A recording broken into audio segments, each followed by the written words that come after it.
আমরা এতক্ষণ শুনলাম পরিবেশ দূষণের কত মারাত্মক প্রভাব আমাদের শরীর ও প্রকৃতির উপর পড়ছে।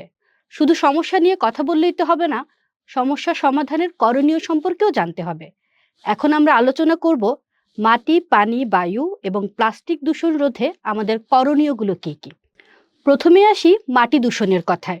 আমরা দেখেছি কিভাবে রাসায়নিক সার, কীটনাশক কিংবা যত্রতত্র ফেলা আবর্জনা মাটিকে দূষিত করছে। এই মাটি কিন্তু আমাদের খাবারের যোগান দেয়। তাহলে এই মাটি দূষণ রোধে আমরা কি করতে পারি? আমরা যা করতে পারি সেটি হচ্ছে আবর্জনা নির্দিষ্ট স্থানে ফেলতে পারি। ধরুন আপনি এক প্যাকেট চিপস খেলেন কিংবা একটি কলা খেলেন।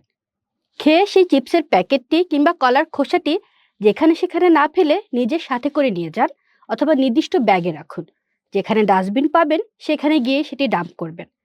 মাটি দূষণ রোধে আমরা আরও যা করতে পারি সেটি হচ্ছে রাসায়নিকের ব্যবহার কমিয়ে নিজেরাই কম্পোস্ট সার তৈরি করতে পারি। আমাদের গ্রামের দিকে এই প্র্যাকটিস এখনো আছে। আমরা যারা শহরে বাস করি তারা যেটা করতে পারি, আমাদের শাকসবজি কিংবা মাছ মাংসের উচ্ছিষ্ট ফেলে না দিয়ে সেটা একটা গর্তে জমা করতে পারি, এবং কিছুদিন পরে সেটা খুব ভালো সারে পরিণত হবে। এই সারই আপনি আমাদের বারান্দা বাগান কিংবা ছাদ বাগানে ব্যবহার করতে পারি। এবার আসি পানি দূষণের কথায়। আমরা দেখলাম কিভাবে আমাদের নদ নদীগুলো কিংবা খালবিলগুলো আমাদের ফেলে দেওয়া ময়লা আবর্জনা কিংবা কারখানার বিষাক্ত পানি দিয়ে দূষিত হচ্ছে।